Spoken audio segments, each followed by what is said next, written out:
Also, was my camera muted that whole time? Wait, what the frick? Mother.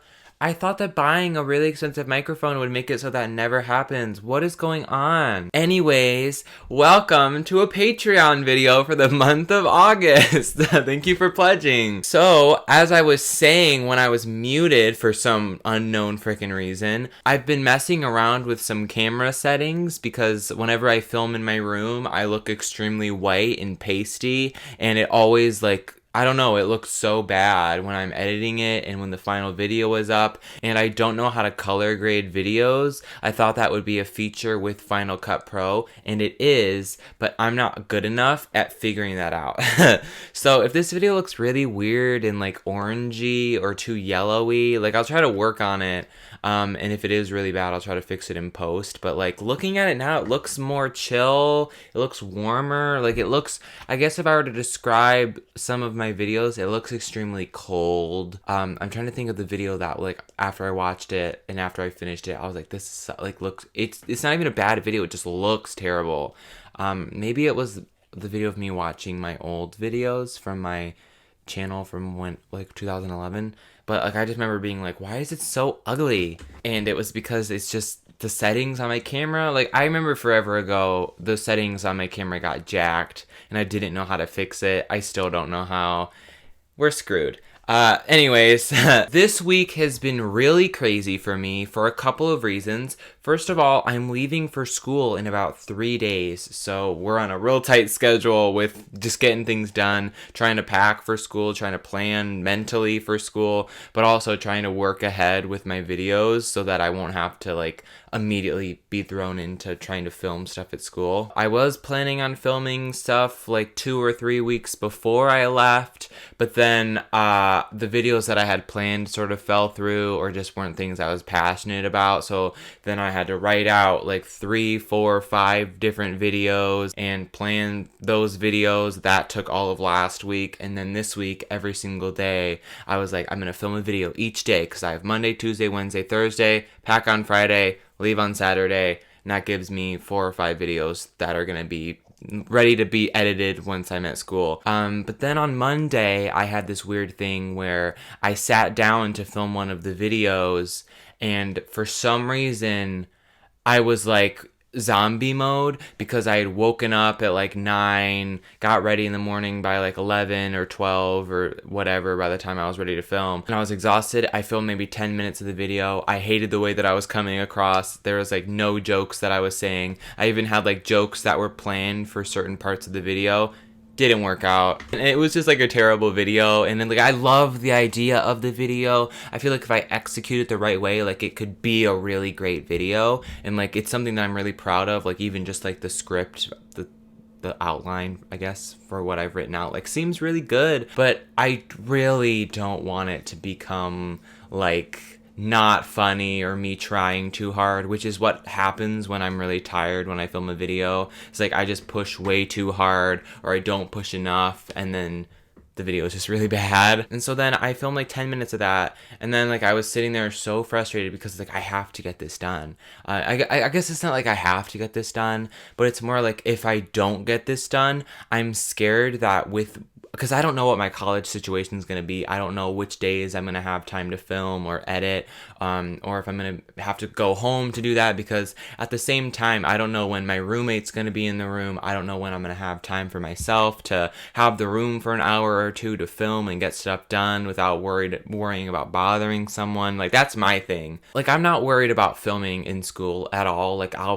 I'll do it, there's no reservations to people hearing me or whatever. But for me, it's more, I don't want my roommate to be studying and me just be hey, everybody, that just sucks. And on top of that, I really don't want to be that person. So I need a couple of weeks to figure out when my schedule is going to be the best for that. If I can have a specific day when I'll film, and whenever's easiest. I've also thought that maybe it will be a thing where every month I'll go home, film a video or two, then go back, post those 2 videos, and then when the month ends, I'll go home again, which that sucks a lot. But at the same time, it's I don't want to just be that overbearing roommate who's just constantly you need to go, I need to make a video. So that that's where my head's at right now. But after I had filmed on Monday, I had like I don't want to say a panic attack, but I definitely was just like, I have to get this done. Like, this is gonna suck if I don't get this done. Like, my whole schedule is just gonna be messed up. I really want to get 3 or 4 videos to post, because that's like a month and a half worth of videos, and that's how long I want to be at school before I come home for the first time. Because like the last thing I want to do is be like in the middle of an adjustment to school and then just go home, you know? Like, that just seems like a bad idea on my part. So then I like went on a car ride with my dog. I cried a little bit, felt really good, and then I came home and I was like ready to go. I was like, okay, tomorrow I'm gonna film 2 videos. I'm gonna wake up at 6 a.m., get my coffee, so by the time I do wake up, it isn't too late in the day, or like I'll actually have time to do stuff. So then it like 10 in the morning came around. I filmed the first video. I didn't think it was that funny, but I was like, maybe when I edit it together, it'll be better. And then I filmed another video, and then I edited most of that video, and I was like so pumped. After I had edited the majority of the second video, which was like the video I was more excited about, I was like, maybe I'll edit a little bit of the first video. And I realized that for some reason, while it was importing, the last clip of the video got deleted. So, like, it didn't even get deleted, it just said like corrupted file. And because I was filming 2 videos, I had cleared out my card after I had imported it, meaning that the video is gone. So that is very stressful for me, so I have to film even more. Anyways, that's where my head's at right now. So I'm filming this. I'm gonna have to film another video after this video, and then I'm gonna go get a haircut, finally. I'm actually gonna cut all my hair off. Like, actually, for every time I've gone in for the last literally 3 months, I haven't cut any hair off the top of my head since like March. Literally, that's how long my hair is right now. So maybe next time you see me, I'll have different hair. But on top of that, I'm pre-filming so many videos that you're gonna see me, but like from a couple days ago, to the point where it's like I'm gonna look like me now.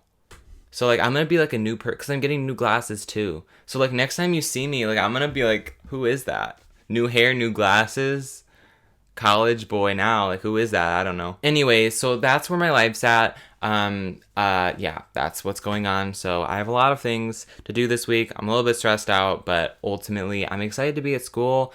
It's just stressful getting everything ready for school. Like, I feel like once I move in and after the first like weekend of being there, I'll just be like really eager to meet people and like go to classes and stuff. So I'm fine about that. And I'm big on routine. So I'm like, once we actually get there, like I'm so excited.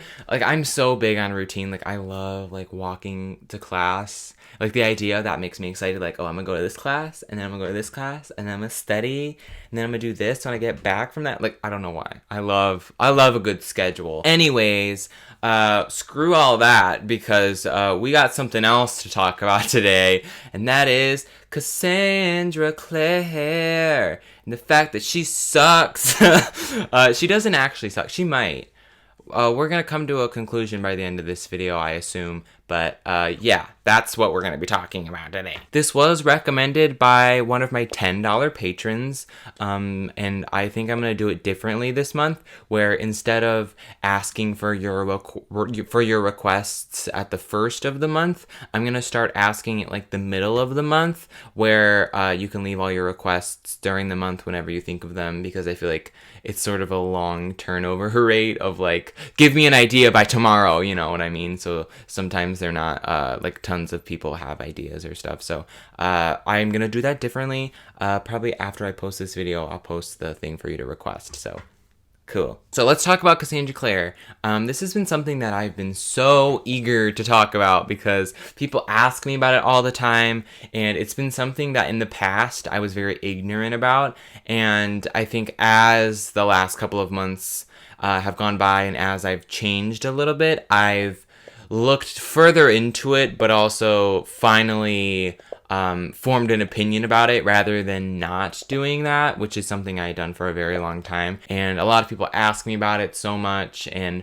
a lot of people hold some of this stuff against me. So I would love not only to talk about her plagiarism and my thoughts about it, but also some of her other controversies, but also at the end maybe talk about my full relationship with her books, my thoughts about them today, and just that whole situation. So the first thing I wrote down says her fan fiction past, which I feel like is a good place to start. So I did know that Cassandra Clare was big on fan fiction back in the day. I know that she had written like Harry Potter fan fiction and different types of fan fiction. I don't know.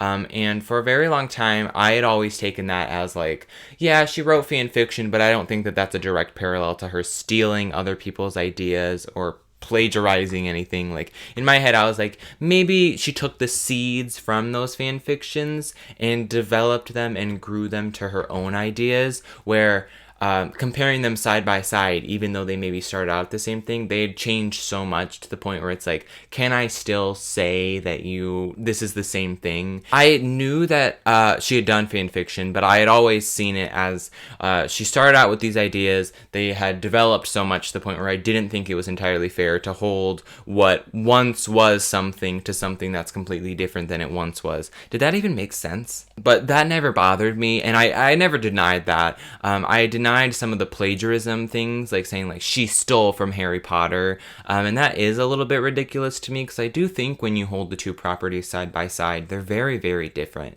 Like maybe there's some similarities, but a lot of those similarities are tropes that are in most fantasy stories, which I didn't think it was fair to criticize her for those when in a way basically every urban fantasy has those things. But I will say, back in maybe April or early May, I did look into it more, just out of curiosity, because at that point I feel like I was curious about what people had said to me over the years, and I wanted to see if it had checked out or not. And I had found this long sort of wiki page type of a thing, just talking about her past works on fanfiction. Was it fanfiction.net or like Fiction Press? I don't know. But I do know that she got banned from one of those websites for stealing like entire passages, which I feel like just further shows that maybe she did plagiarize. But then again, a lot of these things don't have like the actual proof or the actual source material, and that's not me denying it. It's just me saying that, like, from what I've read, she got banned for that, but I didn't really find any like actual evidence, so you're just gonna have to take that for what it is. But what really turned me away from the whole Cassandra Clare debacle was the fact that she had written a Ron and Ginny fan fiction where it was just incest. And the title of that was called The Mortal Instruments. Yikes! This is what made me really uncomfortable, and this is what made me feel like maybe it was a big fat yikes to support her books. Not because I think that like she's into incest or anything, but I think because for some reason reading that and knowing about that, it sort of changed my perspective about a lot of different things in her books. Suddenly this somewhat interesting but also a little bit yikes plot twist at the end of the first book, where Clary and Jace find out their siblings, instead of just being like this interesting plot point or like this, it's like a little bit yikes. It's always been a little bit yikes, but it was still interesting. But for some reason after that, that innocent maybe yikes plot twist was like almost disturbing, I guess is what I will say. Instead of it feeling like her saying like, look, this evil person is manipulating these two people, suddenly it became Cassandra Clare's like dark fantasy about like, oh, it like actually makes me feel like a little bit dirty, and I really don't like it. And I feel like because I feel that way, I won't ever look at TMI the same way, because suddenly, like, even Sebastian as a villain, his sort of evil, like, advances towards Clary, like, suddenly, instead of it just being like, look how evil he is, now it feels like Cassandra Clare is probably sitting there, like, shipping it, you know what I mean? And I'm not saying that she's like fetishizing over like incest, but it definitely feels that way. It definitely feels like she had done this Ron and Ginny fan fiction because she saw them as like some sort of a hot thing, that they're siblings and they're getting it on or whatever. And now she's writing these actual published books with similar story beats, where I think that it's more than just a coincidence that in several of her books and in several of her series, there are incest plot lines or some sort of an advancement between two siblings, and suddenly it's very uncomfortable, and it, like, I won't ever look at TMI the same way because of that. Like, do I still enjoy the books? Somewhat. Did I have a great time reading them back in the day? Yeah, but I don't think there's any going back on that. I don't think that I can just not acknowledge that. So, yikes. Another thing that a lot of people bring up about Cassandra Clare is her more published plagiarism, and those are with Sherilyn, what is her name? I wrote it down. Sherilyn Kenyon. She wrote the Dark Hunter series, which is very similar to the Shadowhunter series. And this was something where Sherilyn Kenyon had sued Cassandra Clare, and those claims got dropped, and it was just resolved case from there. A lot of people use that as a means to say that Cassandra Clare is a plagiarism woman, but I never really saw that. Mostly because the claims were dropped, and actually, like, reading some of the direct claims made, they did seem different, but also very tropey, and a lot of the things that were compared were just super stupid.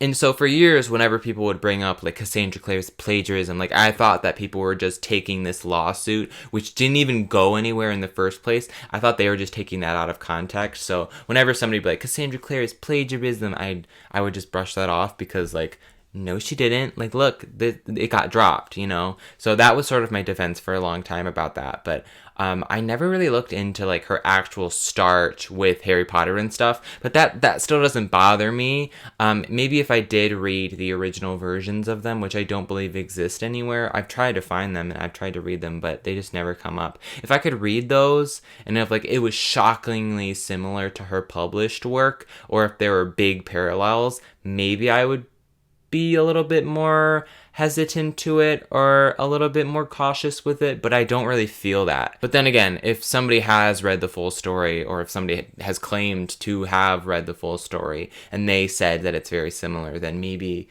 like, it all depends, because, like, some people do lie about this stuff, and so it's really hard because of that. And to be completely honest with you, for a very long time, whenever people would bring this stuff up about Cassandra Clare, I always took it as, and this is a little bit embarrassing, but I almost took it as, like, a lie. And I think that I did that because back in the day, I'm not sure if you remember this, but back in the day, there was this huge divide between Shadowhunter book fans and Shadowhunter TV fans, where the people that were big fans of the books would watch the show, and they think it was stupid, and they changed a lot of things, and the writing was really bad. And then there were people that were fans of the TV show, and then they would praise the TV show and diss the books in the process. So it was almost like two differing sides, two different opinions, and a lot of times it became the TV show people being very rude to the book people, and at that time, me being like this 15, 16-year-old book person was like, how dare, like, got ready to square up, basically. And I remember a lot of times I would like see people tweeting about, like, oh, she ships incest and stuff,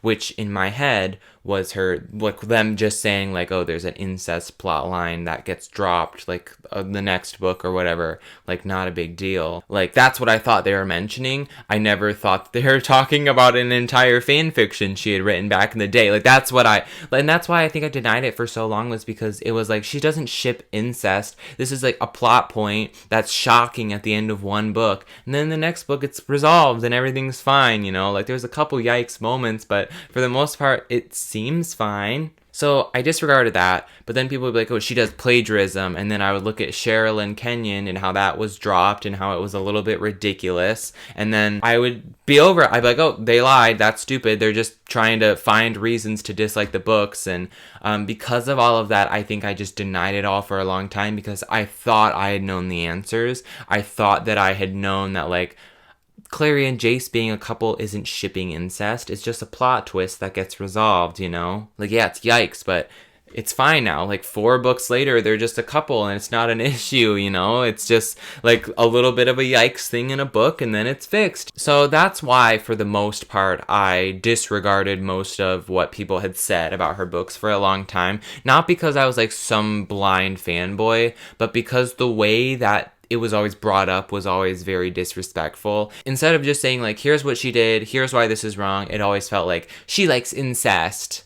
And it just felt like more of an attack, and more of trying to find a reason to dislike her rather than a well-educated thing. And over the years, a lot of people have sent me like videos from different people saying like, if you watch this, like you'll finally hate Cassandra Clare and stuff.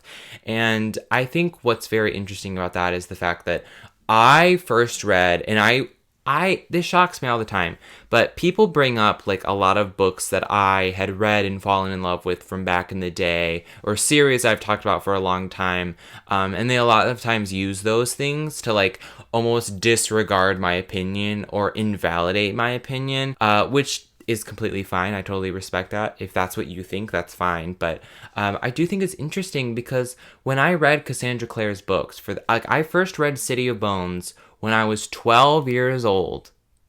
6 years ago, I first read that book. Before the first movie came out, at the beginning, I think the beginning of 2013 is when I first read it. But then the movie had come out. I had read the book twice at that point, and after the movie, I read the rest of the series. And I was, 13, 14 when I read all of those books. So it's really weird when people say, like, he likes TMI, he has no taste, when the person that read those books and loved those books initially was a child. Yeah, I've read her newer books since then. I read The Infernal Devices in, I think, 2015. And then I read her newer TDA when I was, 15, 16, 17. So it's really unfortunate when people say things like, oh, he's stupid, he has no taste and stuff, when in reality, these books mean a lot to me because I read them when I was a kid. You know, like the same reason that people read Harry Potter when they're a kid and they hold this weird magical place in their heart solely because of what it meant to them when they were a kid. That's what her books were to me. So getting comments saying like, watch this video, you'll hate it, or you have no taste and stuff. And the same thing goes for Sarah J. Maas. I read her books in 2015, 2016. I feel like when you're the age of 13 to I'm almost 19, I feel like that's when you change the most in your life. Like literally as a teenager, I feel like every couple of months you're a completely different person, and you change your mind about things all the time. You grow so much in that period. I even look at me from like 6 months ago and I can name specific ways that I've grown in my life and how I've changed for the better. And so it sucks having a lot of those eras of your life and areas of your adolescence publicized to thousands of people on the internet, because when you do eventually grow and you no longer want some of that stuff up anymore because it's not entirely a reflection of you, it's almost you hiding that, and I get these comments all the time and I get this criticism all the time that like, I'll voice an opinion and then people will get mad and then I'll delete it. But in reality, a lot of times it's just, I no longer agree with what I said, but I still get comments of people either criticizing what I hadn't actually meant to say or no longer agree with, or like leaving a comment being like, yes, you're so right, but in a way, I no longer agree with what I said. Therefore, I don't want this 60, 70,000 viewed video to be up anymore because it doesn't reflect the way that I think anymore, and I don't feel comfortable with that being up as a reflection of how I think when I don't think that anymore. Does that make sense? Like, I took down my ACAFAS video because I didn't like the way that I had worded a couple of things, and like I had accidentally taken a couple quotes out of context, and like once those things were described to me and once I had realized it, I felt really bad, which is why like I've published like discussion videos like about the book community and then like taken them down a couple months later, not because I'm hiding what I said, but more because I feel like they serve their purpose, Like, the first one that comes to mind is, like, my negative reviewers don't want attention video, which, upon rewatching, I think is a terrible video, by the way, just the way that I edited it, and, like, it was very poorly written out and planned, so it sucked a lot. Apart from that, I think what I realized about that video is that, the problem was solved almost immediately after posting that video. Like, the people that had said some questionable things reached out to me, and they were like, yo, like, we don't think this, and, like, you sort of framed us in a way that wasn't entirely what we said, and I realized my mistake, and we had a conversation and it was fixed, and I no longer had issues with those people. And so it's like, do I still want to leave this video up, like saying these people said these things when they honestly didn't? I took it down, and that's not me saying like, oh no, my opinions, I don't know. Do you know where I'm coming from? Which is the same reason why I took down like the BookCon video that I made, because again, almost immediately after posting the first video and that whole crap going down, and then the second video going up, literally within an hour of posting that, the people who I had issues with and the people who had hurt me literally reached out, and we solved all those problems. And it's like, this video doesn't need to be up anymore. You know what I mean? Like, it was a complete misunderstanding on my part. I messed up, but you know what I mean? Like, that's why I do that. It's, you know what I mean? But it's whatever. That's not even entirely related. But for a lot of years, people would just say like, oh, he likes these types of books, so he can't be trusted and stuff. But they would be books that I read when I was 14, 15 years old, to the point where it's like, are you really going to criticize 2019 Caleb for his 2015-year-old self liking a book? It's just weird. And I really don't like the politics of it. It's really stupid. And it always sucked getting comments saying like, well, you're wrong because like this girl made a video, and if you watch this video, like, it was always like people trying to prove me wrong, like this innocent 13-year-old enjoying this series and it meaning a lot to him. It was almost like, well, you're wrong for that, and it sucks. It sucks to be invalidated for something that's only something you like because you were a kid when it was something that was a big deal to you. Yikes.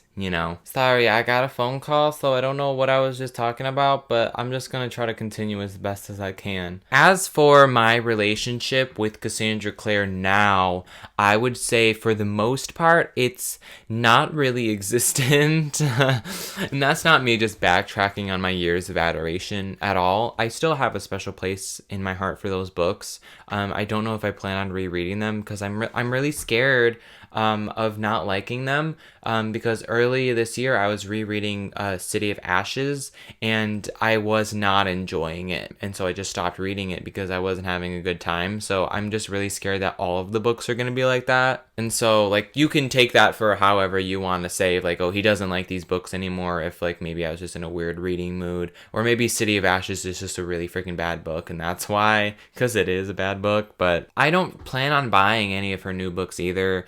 Queen of Air and Darkness was not the best book I've ever read. I think I gave it a 4 stars maybe. And I think with that book I started to realize that she kept reusing similar ideas and conflicts to the point where I was just like over it, like ready for something different from her. And so like when a lot of people say like she just does the same thing over and over again, it was always just like, whatever, like this is such an expansive world that whatever. But that latest book really just felt like we were just doing the same thing again, back in the fairy realms, back dealing with all this same stuff. It was just like, I get it, and a lot of the characters are just mirrors of each other, and I think because of that they don't bounce off each other super well anymore. Like, it used to feel organic, but after like the 6th iteration of the same character, it's just like, we get it, like she I feel like she's only good at writing like 1 or 2 different types of characters, so she'll just keep doing those same characters with like a different name or a different last name or a different hair color, and it's just like, we get it. You don't have to be sassy, like just do something else, please. I got rid of a majority of my collector's editions and extra editions and versions of her books that I just didn't think I needed anymore. I still own them. They're in my basement, locked away for maybe the day when I sell them. I don't know how much money I'll get off of them, but maybe one day I'll pawn them when they're like a rare find. I haven't gotten her last couple of releases. I did get the Red Scrolls of Magic because stupid last year me had pre-ordered the book, and then it came, and then I was like, I don't want this at all. And then I read the first couple pages and I was like, yikes. So then I got rid of both of the special edition and the normal edition. They're just gone now. And I also haven't bought her last release, which was the The weird short story collection, I didn't get that. I didn't care about it. I didn't even know it came out until I saw it in the store a couple weeks ago. Yeah, that's my thoughts. I don't know if I plan on buying any more of her books. The new one that she has coming out, I don't think I remember the name of it. The weird one that we've been waiting for since like 2016 when it was supposed to come out. I don't know what it was called. Why? I really don't know what it's called. The one that the new one. The one that's gonna make the new series. I don't know. I don't think I'm gonna buy that. I think it comes out in November. I think they said it was coming out. I think the cover of that book is ugly. The premise sounds like something that I've read before. I'm just over it, you know, like, but like there's no ill feelings towards it either. It's like I had fun reading her books. You know, they definitely played a part in my life for a while, and I'm ready to move on. It's like when you break up with someone, but it's like no hard feelings at all. It's just like we're such different people now that like no ill feelings. You didn't do anything wrong. I mean, you did, but like I don't care. I just want to be apart from you, you know. We're just not right for each other anymore. Maybe we were back in the day. It's like a Taylor Swift song, you know. So those are my thoughts. I don't know how interesting it was. I don't know how long this was. I apologize if it was really short. I don't know. I'm sort of over it. So that was it for this ramble video. Thank you so much for pledging in August. Next time I film a ramble, I might be in my dorm room. Maybe, because again, I don't know what my schedule is going to be like, so I might be in my dorm room. I might need to sneak away to my car to film it, or just bullcrap a video for my Patreon. I don't know. We'll see. So after I post this video, I will be posting the video requests for next month's September. I'm hyped for September, y'all. But anyways, I will be getting up the video requests for my $10 patrons right after I post this video. And then on the 1st of September, I will post the poll for the $5 and up people to vote on. So that will be there. And then, yeah, we'll see what's going to happen after that, because you never really freaking know. So thank you guys so much for pledging in August. Thank you for watching. I will see you with a couple videos that I filmed yesterday, and for the rest of this week, you will see those pretty soon. So, bye. Thanks for pledging. Bye.